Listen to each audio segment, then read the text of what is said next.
Bendiciones a todos, gracia y paz de nuestro Señor Jesucristo. Hoy iniciamos nuestra serie de podcast que hemos titulado Evidencia que exige tu veredicto. ¿Por qué tu veredicto? Porque a través de estas ponencias que vamos a tener, presentaremos evidencias sobre la persona de Jesucristo, que al final vas a tener que decidir quién era Él en verdad y quién será para ti después de que has escuchado y has podido ver si esta información que te estamos dando es veraz o no. ¿Quién era Él y quién va a ser para ti? ¿Será tu Dios? ¿Será verdaderamente tu Salvador? ¿Será tu fuente de esperanza y de confianza? ¿Será el regente, el dueño de tu vida, el que gobierne tu vida? Él habla de que quiere ser Señor de tu vida. Y tú tendrás que tomar esa decisión. Y queremos ayudarte con esta evidencia. Vamos a tener 4 ponencias. Esta es la primera de ellas. Vamos hoy a ver la historia de Cristo. Si Cristo en verdad existió o no. Y para eso hemos invitado a Alberto Galaor. Él es ingeniero, él es músico, él es mercadotécnico, es ingeniero industrial, es un filmólogo. ¿Cómo se llama? ¿Es filmólogo? Porque fotógrafo ya tú no eres. Filmólogo. También es un maestro de Biblia. Fue mi asistente pastoral por muchos años. Mi mano derecha y mano izquierda. Es un hombre que conoce de las Escrituras, pero no solamente conoce la Escritura, conoce de la historia de Cristo. Y le hemos encargado esta tarea de hablarnos un poquitito sobre Jesucristo. ¿Existió? ¿Es una figura histórica o es una figura meramente mitológica? ¿Qué nos puedes decir? Bueno, número uno, muchas gracias por invitarme. No pensaba volver a este panel. Ya lo hemos hecho varias veces, pero en un formato diferente. Formato totalmente diferente que nos desbalanceó un poquito. Pero bueno, cuando le cogimos ya la onda, pudimos fluir. ¿Verdad? Estoy hablando del futuro. Yo puedo ver el futuro.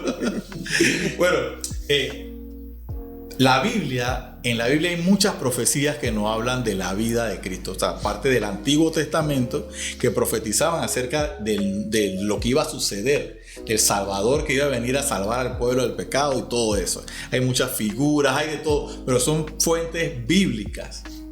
Entonces, muchas personas, los ateos o los que debaten acerca de que Jesús existió o no, se quedan como molestos, pues, porque todas las fuentes vienen del mismo autor, de Dios. ¿Sabes? Como que yo estoy certificando que mi hijo nació. ¿Sabes? Como que no le ven mucho la gracia. Entonces, la investigación corta que hice no fue muy extensiva para tampoco hacer esto tan largo. Una investigación, bueno, concisa, exactamente. No fue corta, porque costó bastante, pero fue concisa acerca de algunos elementos extra bíblicos, o sea, que no están en la Biblia, pero son elementos que como que están por aquí, por acá, apuntando a los hechos que están en la Biblia. O sea, podemos decir hasta cierto punto, dando credibilidad, sustentando que lo que la Biblia dice no ocurrió en una historia, un cuento de camino, sino que fue un hecho histórico. Exacto. Comprobado que otras personas serias del momento, investigadores, historiadores, otras personas importantes que daban fe de lo que estaba pasando en sus días, escribieron sobre eso. Exacto. Así mismo es. Es como que haya pasado una fiesta de cumpleaños muy grande en nuestra familia, pero de repente yo estoy echando el cuento y a mí no me hacen caso porque no me van a creer. X o Y amigos, pues. Pero de repente en el futuro viene y muestran una foto de la fiesta y una persona tiene un suéter que dice feliz cumpleaños Tito y resulta que yo soy Tito.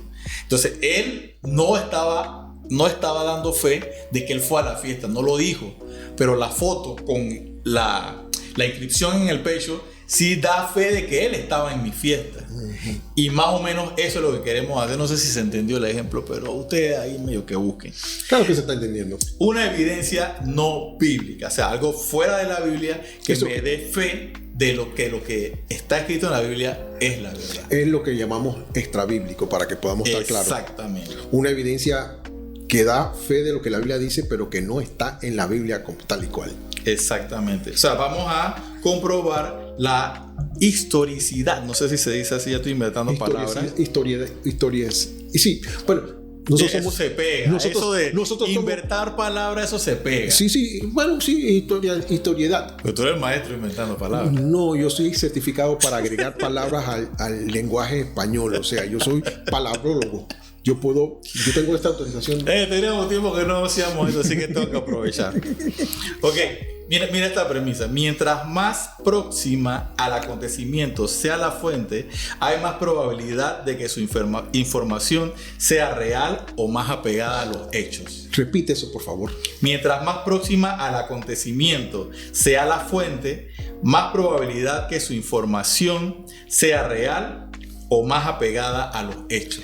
Esto es bien importante lo que Alberto acaba de decir y quiero que lo tengan en mente porque cuando lleguemos al final, al último podcast que hablará sobre la resurrección de Jesucristo, ese detalle va a ser muy importante para darle fe y credibilidad al relato sobre la resurrección de Cristo. Prosigue, Alberto. Mi intervención trata de 3 puntos solamente.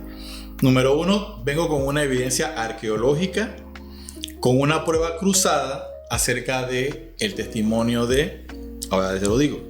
Número 2, testimonio de 2 historiadores de la época y un testimonio de un oficial romano. O sea, un oficial romano va a sentarse en el banquillo, ¿cómo es? De los testigos. De los testigos. Y él no sabe que va a evidenciar el nacimiento o la vida de Jesucristo. La existencia de Cristo. La existencia de Cristo. Voy a permitirme leer, para ser más preciso y conciso con el tema, de todo lo que me tocó investigar y no dejar ningún aspecto fuera de la disertación o de la conversación. La primera evidencia extrabíblica es arqueológica y es la piedra de Pilatos. La piedra de Pilatos, voy a leerlo. La piedra de Pilatos fue descubierta en 1961 en un yacimiento arqueológico en Cesarea Marítima. Eso es importante, Cesarea Marítima. Se cree que la inscripción permaneció en un templo llamado Tiberium, una edificación construida en honor al emperador Tiberio. Vamos a ver qué decía la porción. O sea, no está todo, hay unos espacios que hay que llenar, pero se evidencia la existencia de Pilato. Por eso se llama la piedra de Pilato, porque evidencia la vida de Poncio Pilato. O sea, su existencia. Su existencia, exactamente. Dice, para los divinos Augustos, este Tiberio es la primera línea que aparece ahí. La segunda línea dice, Pon, no aparecía Pon, decía Cio Pilato.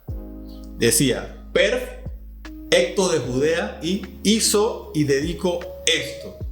Las gráficas van a ir apareciendo para que puedan ver más fácilmente lo que estamos hablando.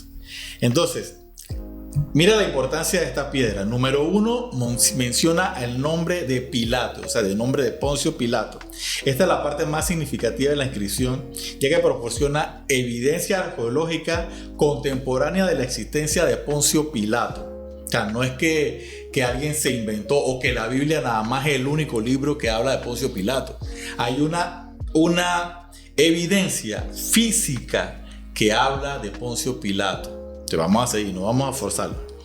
Número 2, lo identifica como el perfecto de Judea. ¿Qué significa eso? Esta parte es bien importante porque el perfecto es el nombre que se le daba al procurador de Roma en ese lugar. Después del año 70 y pico fue que se comenzaron a llamar procurador, que es un término más contemporáneo. Pero en ese momento se llamaban perfecto.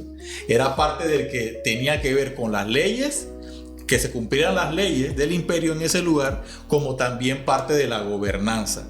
Por eso es que ahora se le llama procurador, pues. Número 3, menciona a Tiberium. Se cree que el Tiberium era un edificio o un monumento dedicado al emperador Tiberio.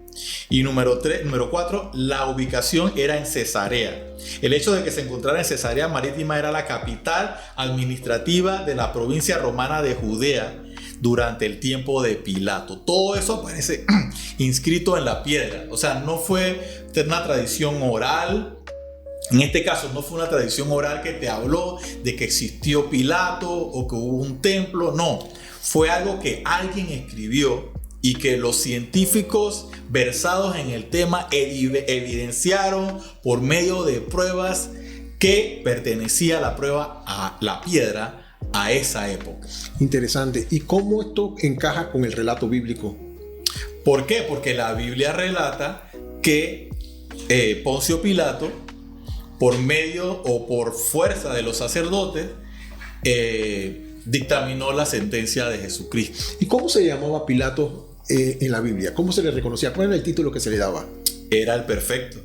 Perfecto, o sea que eso ubica a Pilato dentro de la historia de Jesús, según el relato bíblico. Exacto. Lo pone en la época en que Jesús existió, y que el relato bíblico tiene sentido porque Pilatos aparece con el nombre de perfecto. Con el nombre de perfecto, que después le cambiaron el nombre. Sí, eso da fe de la ubicación, el tiempo. La parte geográfica y la parte del tiempo. Cronológica, exactamente. Muy. Hay muchas más evidencias bíblicas, pero... Extrabíblicas, pero me remití solamente a esa por cuestión de tiempo también. Ese siempre es nuestro enemigo, el tiempo y el espacio. Exactamente. Vamos ahora a ver parte de la evidencia testimonial. Ahorita vamos a ver evidencias de algunos historiadores, 2 historiadores, y de un soldado romano, como ya lo habíamos hablado. El primero, Flavio Josefo. Muchas veces hemos escuchado el nombre como referencia, la usan algunos predicadores. ¿Por qué? Porque él fue un cronista de la época, fue alguien bien estudiado, bien inteligente, era miembro, sus padres tenían una buena posición. Dice que su padre era parte del sacerdocio de Israel, y su mamá era de una buena familia. ¿Qué pasa? Hay unas curiosidades de Flavio Josefo que después van a tener mucho sentido. La primera es que él fue parte de la primera guerra, o la primera batalla, o una de las batallas, perdón, entre los judíos y los romanos. O sea, un levantamiento de los judíos buscando su libertad. Sí, porque también estaban los macabeos y toda esa gente por allá que también tuvieron su enredo con los romanos, pero esa parte no prosperó. Esta tampoco. La cosa es que Flavio Josefo era uno de los oficiales que estaban en esta revuelta. Pero ¿qué pasa? Como la revuelta fracasó, a él se lo llevaron capturado.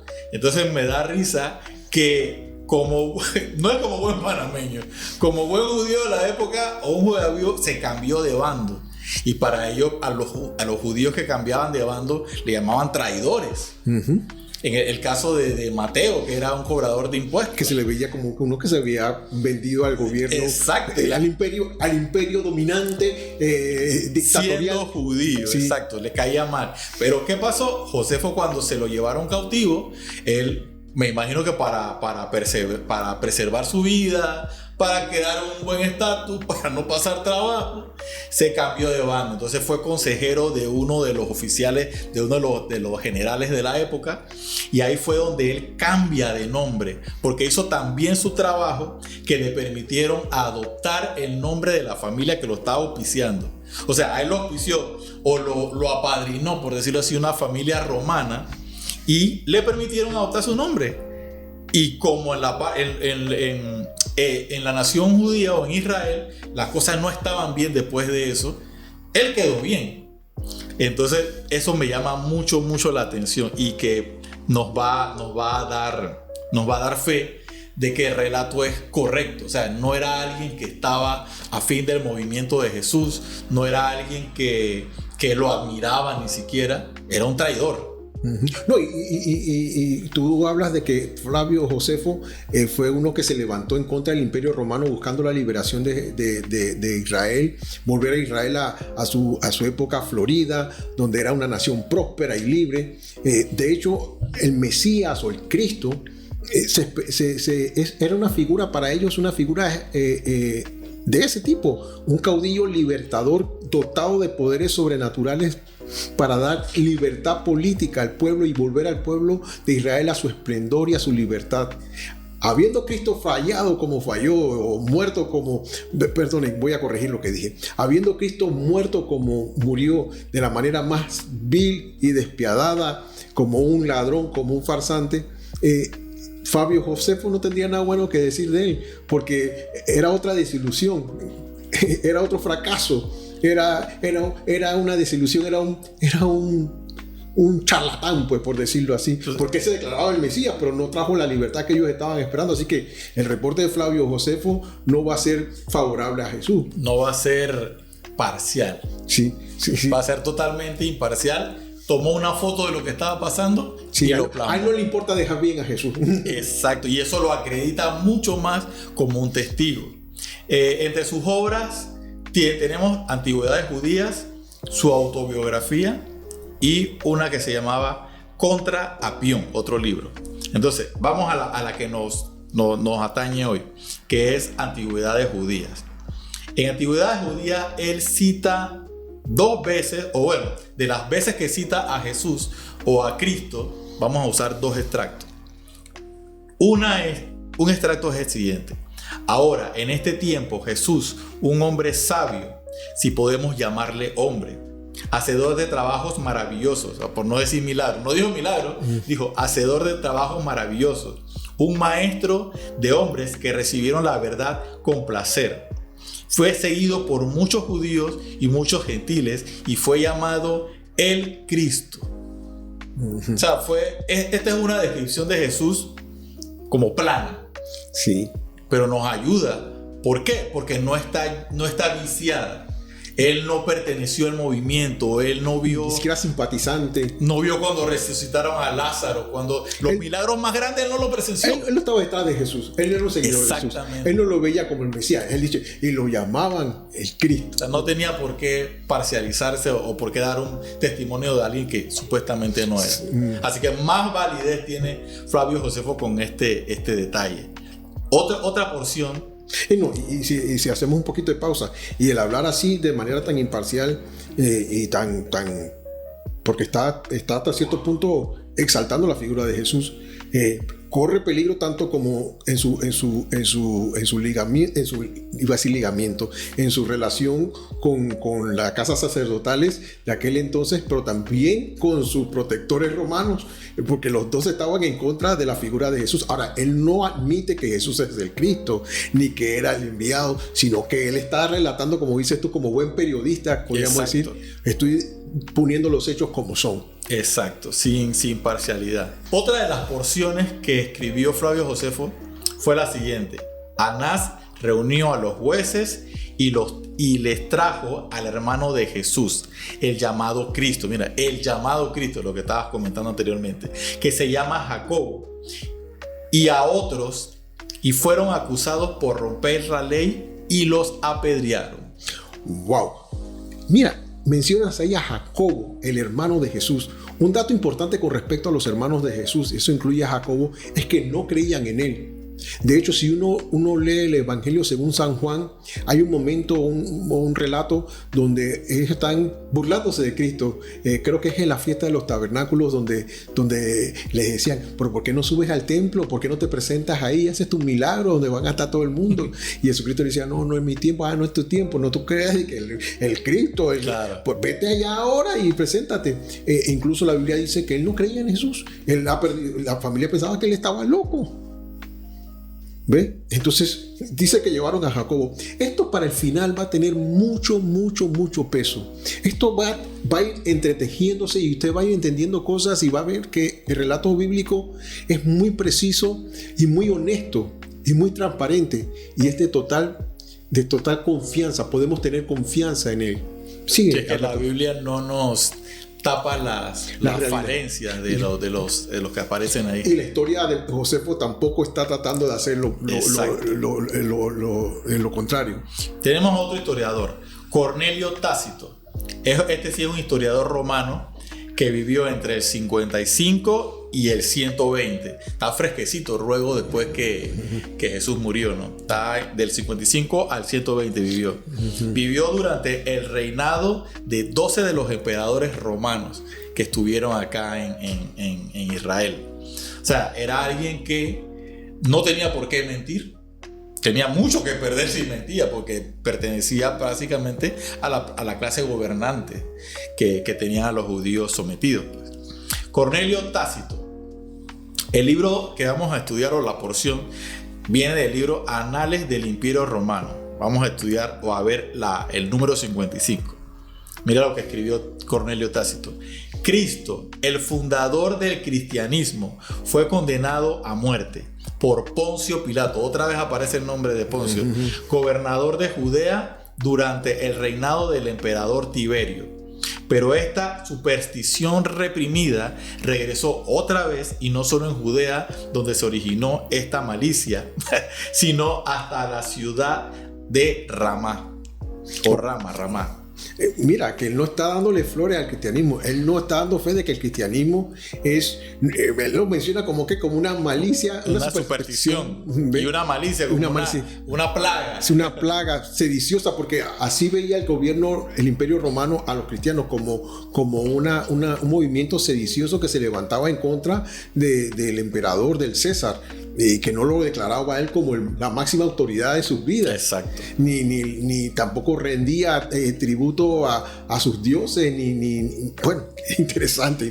Sí, o sea, gente totalmente imparcial que no sabían que estaban siendo testigos del ser más grande que ha habitado esta tierra. Y lo interesante con esto también es que ellos no están hablando en favor, pero su narración honesta de lo que ellos percibían como la verdad sobre Cristo, lo que nos interesa es que ellos están dando fe de su existencia. Y fue en el año 55, o sea, sí, cerquita de los hechos. Sí, cerquita, sí. Ok, vamos ahora con la última fuente.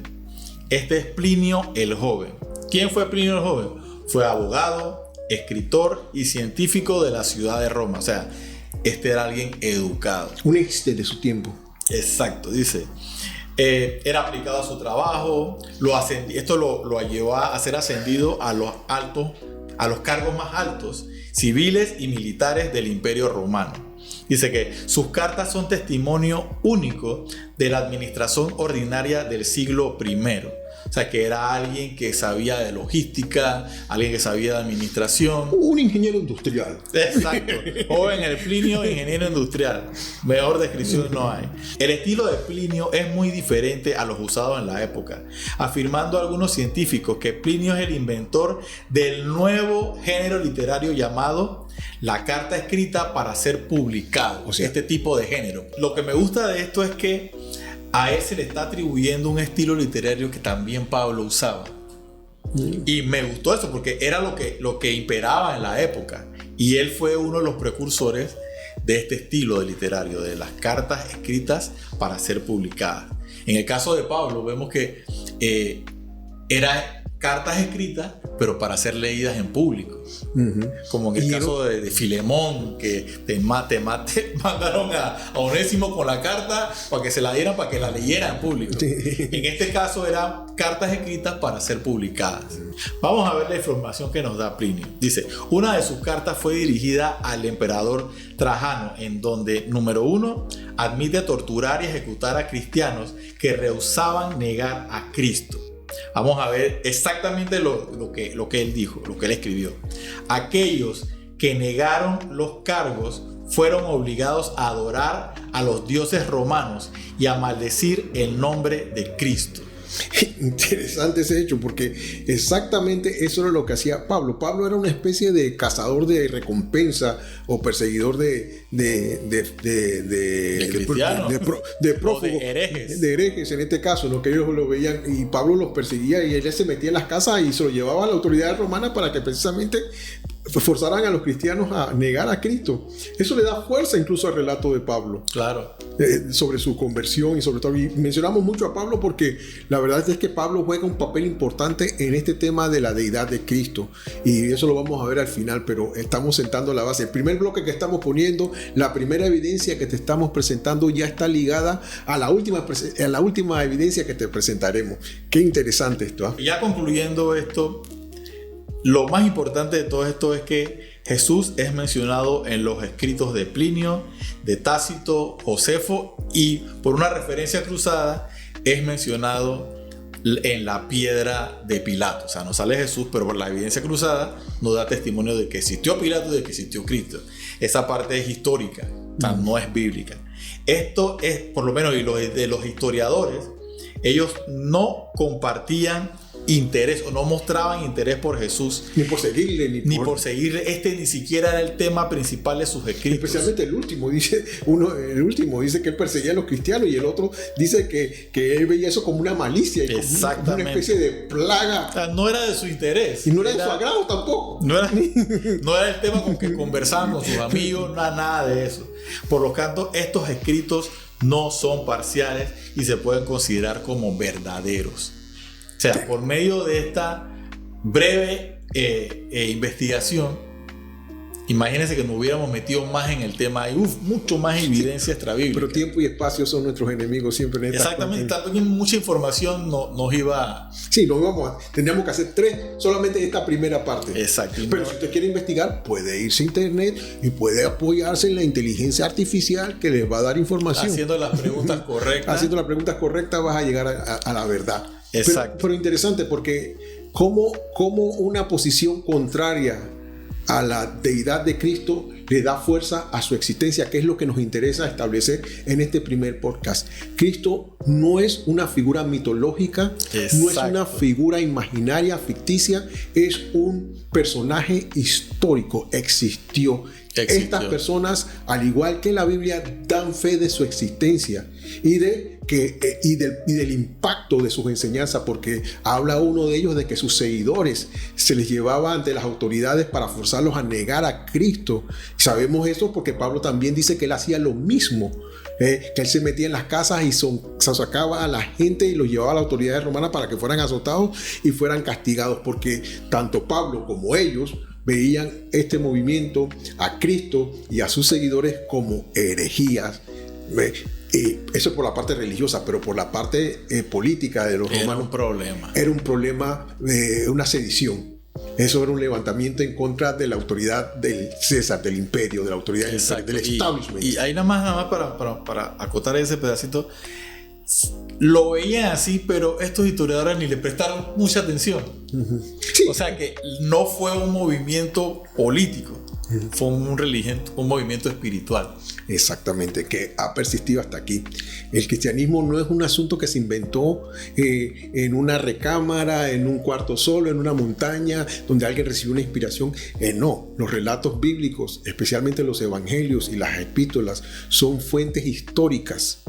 Son relatos históricos y eso tenemos que entenderlo. Quién sabe, incluso el libro de Apocalipsis, que es el más difícil de leer, incluso hay una literatura, hay un estilo literario y unas reglas literarias para poder entender el libro de Apocalipsis, en lo cual no nos vamos a meter ahora y no creo que en un futuro, pero le da fuerza al relato bíblico. ¿Ve? Nos hace ver que esto es verdad. O sea, Cristo, entonces, Tito, ¿es una figura histórica o mitológica? Una figura histórica. Y una última pregunta. ¿Cómo esta investigación ha afectado tu fe? En mi caso la fortaleció. Porque no es lo mismo que tú leas la Biblia o que tú vayas a la iglesia y que estés rodeado por un ambiente que te dice que Jesús existe, a que tú vayas a otra fuente que no tienen nada que ver con la religión, no tengan nada que ver con afinidad y que te digan que en realidad existió. O sea, ya sería yo un iluso pensar de que no existió si está la evidencia histórica. O sea, tú no crees en una figura mitológica, crees en un personaje histórico. Ahora, lo único que hemos comprobado hasta aquí, la evidencia que hemos presentado ante ustedes hoy, lo que nos dice es que Jesucristo existió. Todavía no podemos concluir que era Dios, porque no sabemos si resucitó o no. Pero otro aspecto que queremos ver, lo veremos en el próximo podcast. Estate pendiente porque te presentaremos otra evidencia que va a exigir de ti un veredicto. Bendiciones a todos. Gracias, Tito. Qué bendición.